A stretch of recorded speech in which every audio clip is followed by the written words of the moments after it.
नमस्कार दोस्तों, मैं सरोज पांडे। विवाह के पाठशाला में क्यों फेल हो जाते हैं लोग? अधिकतर मैंने देखा है कि 100 में से 99 विवाह को मैंने असफल देखा है। मैं अपने जीवन काल में अगर मैंने 100 कपल्स देखे हैं, 100 जोड़े देखे हैं, 100 पति पत्नी देखे हैं, उनमें से 99 को मैं अपनी तरफ से फेल मानता हूँ। 100 में कोई एक होता है जिसे मैं सफल पति पत्नी मान सकता हूँ। और ये असफलता का जो मुख्य वजह है, मुख्य 3 वजह मुझे दिखाई पड़ता है, जिससे मुझे लगता है कि विवाह के पाठशाला में क्यों असफल हो जाते हैं लोग, क्यों फेल हो जाते हैं। विवाह एक इतनी सुंदर व्यवस्था है, भारत में भी है और भारत के बाहर भी है। भारत के बाहर कैसा है वो तो मैं जानता नहीं, क्योंकि भारत के बाहर मैं गया नहीं, और जो भी दूसरे धर्म के लोग हैं उनके विवाह के प्रचलन को भी नहीं जानता हूँ। लेकिन मैं अपने जो हिंदू और सनातन घरों के विवाह है उनके बारे में जानता हूँ और उनके खूबसूरती को बहुत बहुत पसंद करता हूँ। हमारे हिंदू धर्म में जो विवाह होता है वो लगभग 1 सप्ताह से ज़्यादा का एक कार्यक्रम होता है। उस कार्यक्रम में जो सुंदरता है, वैदिक ऋचाएँ हैं, वैदिक मंत्र पढ़े जाते हैं, बहुत सारे उपचार किए जाते हैं, बहुत सारे संस्कार चलते हैं। उन सब को देख कर के मुझे लगता है जीवन में ऐसा अवसर फिर दोबारा मुझे कभी नहीं मिला। जब मेरा विवाह हुआ तब मैं 31 ईयर्स का था। 31 वर्ष की उम्र में मेरी शादी हुई, 31 में, जबकि मेरा अपना मानना है कि विवाह 21 वर्ष के आसपास होना चाहिए। 18, 19, 20, 21 में से जो सरकार मान्यता देती है 21 वर्ष, वो ज़्यादा सही है। पर मेरा विवाह हुआ भी तो विवाह के ज़रूरत के 10 साल के बाद हुआ, यानी जब मैं 31 ईयर्स का था तब मेरी शादी हुई। तो विवाह की असफलता का एक कारण ये भी है, बेमेल जोड़ी। अगर पति पत्नी में से किसी की उम्र भी 30 साल से ज़्यादा हो जाती है और दूसरे पार्टनर की उम्र में 10 साल का फासला हो जाए तो हो सकता है ये विवाह असफल हो जाए।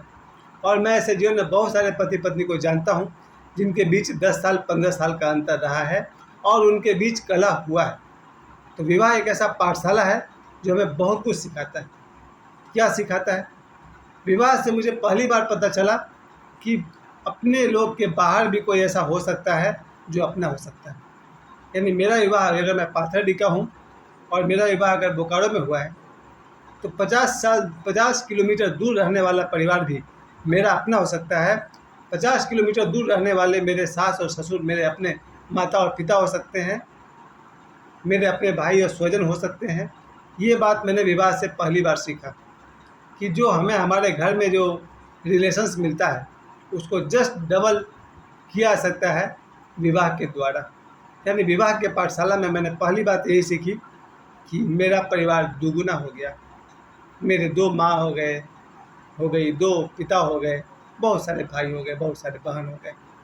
परिवार का विस्तार विवाह के पाठशाला की पहली सीख कि अब परिवार विस्तृत हुआ और दूर दराज के लोग मेरे अपने हुए, मेरे से उनका खून का रिश्ता बना। ये विवाह जो हमें ये सिखाता है कि एक पराई घर की आई हुई लड़की अपना पूरा के साथ चलने को तैयार के पाठशाला की दूसरी, क्योंकि मुझे याद है, चूँकि विवाह से पहले और 43 इयर्स के होने के बाद सब तक, क्योंकि मेरी और मेरी पत्नी का साथ केवल 13 वर्ष का रहा, यानी 43 इयर्स की उम्र में मैं अपनी पत्नी को खो बैठा और 9 साल से 8 साल फिर अकेला हो गया।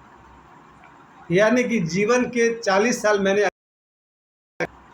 और 13 वर्ष तक मेरी पत्नी का साथ रहा और मैंने यही पर कोई थी जो मेरे लिए बहुत कुछ कर गई और उन्होंने मेरे लिए जो किया उसके लिए मैं उनका जीवन भर आभारी तो रहूँगा ही, शायद जन्मों जन्मों तक कहते हैं मैं उनका आभारी रहूँगा।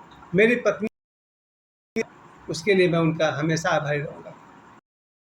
बेटा और एक बेटी धरोहर के रूप में मेरे पास है, अपने उत्तरदायित्व के साथ मैं उन्हें निभा रहा हूँ।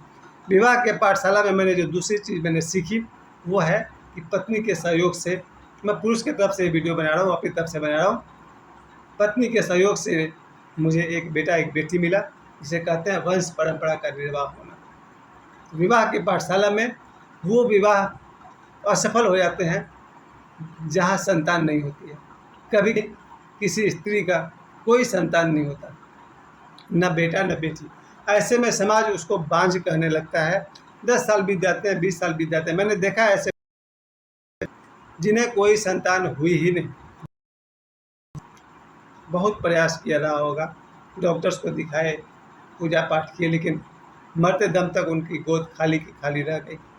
तो जिस परिवार में कोई संतान न हो, जिस विवाह में कोई संतान न हो, वैसी जोड़ी अक्सर फेल हो जाती है, क्योंकि फिर परिवार और समाज के लोग उसे छोड़ते नहीं हैं। तो विवाह के पाठशाला में मैंने दूसरी चीज़ सीखी कि अपना वंश चलाने के लिए जिस पत्नी ने आपका साथ दिया, उसको जितना धन्यवाद दो कम। जीवन संगनी को जितना धन्यवाद दे सके उतना कम है। और या फिर कभी कभी विवाह की पाठशाला में वे लोग भी फेल हो जाते हैं जिन्हें लगातार हो सकता है बेटी ही बेटी होते चले जाए। लोगों के घर के दिमाग में ये बात बैठ गई हो कि बेटा तो होना ही चाहिए, और बहुत ने सिर्फ हुई परिवार के भी डगमगाने की। तो परिवार विवाह की पाठशाला में वो लोग भी असफल हो गए जिन्हें सिर्फ बेटियां होती चली गई। सभी असफल नहीं हुए, क्योंकि समझदार लोगों की कमी नहीं है। दुनिया में बहुत सारे समझदार लोग हैं जो बेटा और बेटी को एक समान स्नेह करते हैं, एक समान प्रेम करते हैं। पर बहुत जगह ऐसा हुआ है कि जहाँ बेटियां ही बेटियां हुई, वहाँ बहुओं पर अत्याचार भी हुआ। और अगर अखबार की न्यूज़ की बात करें तो बहुत ज़्यादा अत्याचार हुआ उनके साथ। तो विवाह की पाठशाला में हमने ये भी देखा कि एक पत्नी हमारे वंश परंपरा के निर्वाह में कितना बड़ा भूमिका निभाती है। तीसरी बात कि हमारे लोगों का दैनिक जीवन का जो भोजन है, कपड़ा धोना, खाना बनाना, घर की साफ सफाई करना, दुनिया भर के झंझटों से पति जब लड़कर घर आता है तो एक मुस्कुराती हुई पत्नी को देखकर अपना सारा दुख भूल जाता है।